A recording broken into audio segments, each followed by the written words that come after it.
Assalamualaikum warahmatullahi wabarakatuh. Kembali lagi bersama saya Muhammad Ramisan dari Sekolah Tinggi Ilmu Ekonomi Bulanan Makassar dengan nomor Standbook 2018-2604. Di video kali ini saya akan menjelaskan sedikit lanjutan dari video saya sebelumnya. Nah, buat kalian yang belum lihat, inilah sedikit tampilan dari video saya sebelumnya. Hai guys, perkenalkan nama saya Muhammad Ramisan. Saya dari Sekolah Tinggi Ilmu Ekonomi Bungaya Makassar atau biasa disebut dengan STEM Bungaya.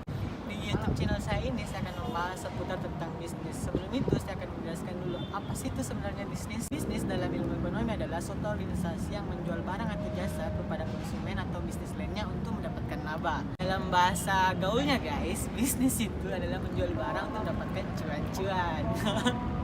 Di sini saya akan membahas 5 poin penting dalam seputar bisnis saya, yaitu what, why, where, when, and from who.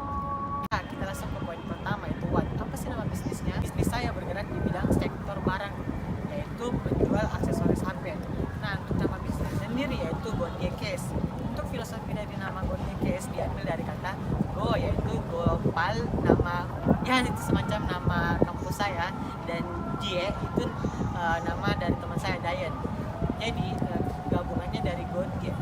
Sedangkan case-nya kita ambil untuk karena kita di sini dominan menjual casing HP. Nah, langsung aja kita ke poin kedua, yaitu why. Kenapa sih harus bisnis tersebut?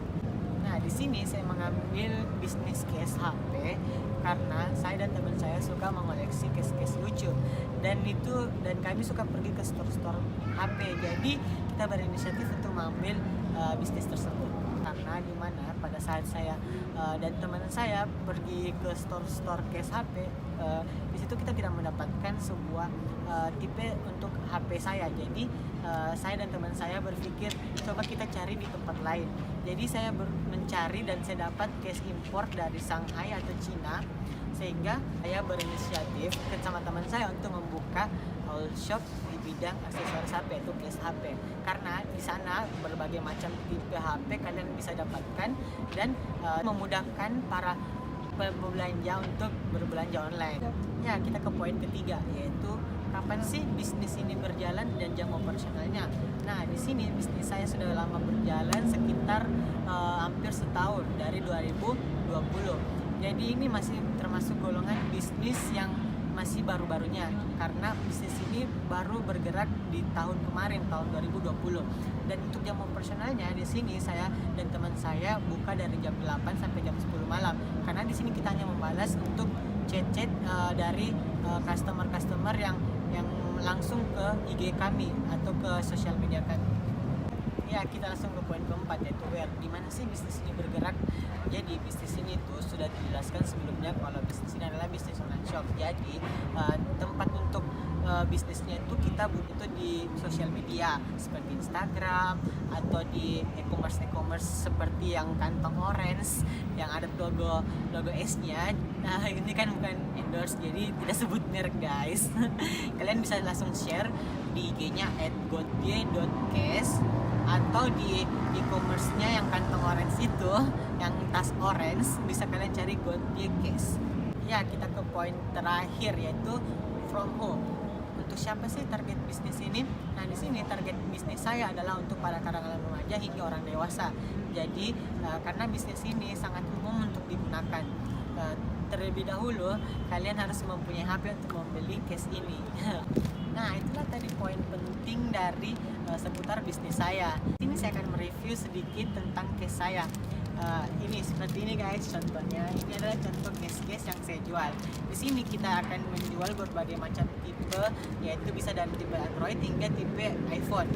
Jadi untuk kalian yang tidak ada case-nya, kalian bisa langsung ke Gondie Case guys. Ini adalah contoh case-case-nya. Kalian bisa lihat sendiri. Kita mempunyai berbagai macam motif. Untuk motifnya kalian bisa langsung cek IG kami ya di Gondie Case. Di sana kalian bisa mendapatkan motif-motif lucu dan menarik. Kalian juga bisa lihat testimoni dari case-case kami. Nah, itu tadi seputar bisnis tentang saya dan teman saya yang saya angkat ke dalam mata kuliah studi kelayakan bisnis ini. Jadi thank you buat kalian semua yang sudah nonton, dan see you next time. Bye. Nah, itu tadi video saya sebelumnya. Di sini saya akan membahas beberapa aspek dari video saya sebelumnya. Yang pertama, aspek mengenai aspek keuangan pada studi kelayakan bisnis, di mana aspek ini digunakan untuk menilai keuangan perusahaan, diantaranya yaitu perolehan sumber dana, estimasi pendapatan, dan jenis investasi beserta biaya yang dikeluarkan selama investasi, serta proyeksi laporan keuangan yang terdiri dari laporan laba rugi, neraca, dan arus kas. Nah, di bisnis ini dari segi aspek keuangannya seperti perolehan sumber dana itu dari modal awal saya dan partner saya kumpulkan secara pribadi.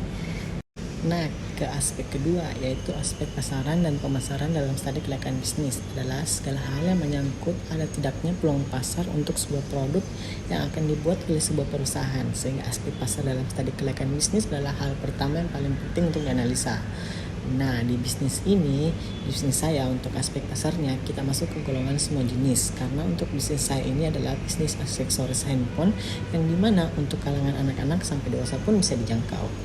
Ya, kita masuk ke aspek ketiga yaitu aspek teknik dan teknologi, yaitu untuk meyakini secara teknis dan pilihan teknologi mengenai rencana bisnis dapat dilaksanakan secara layak atau tidak layak, baik pada saat pembangunan bisnis berjalan atau operasional secara rutin.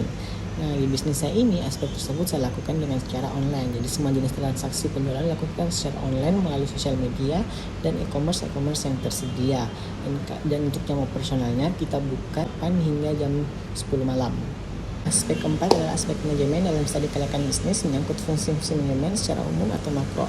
Pokok bahasan yang menyangkut dengan fungsi manajemen antara lain perencanaan, pengorganisasian, pengadaan tenaga kerja, pengarahan pekerjaan, dan pelaksanaan pengawasan. Untuk aspek manajemen di bisnis saya, kami hanya mengelola berdua saja.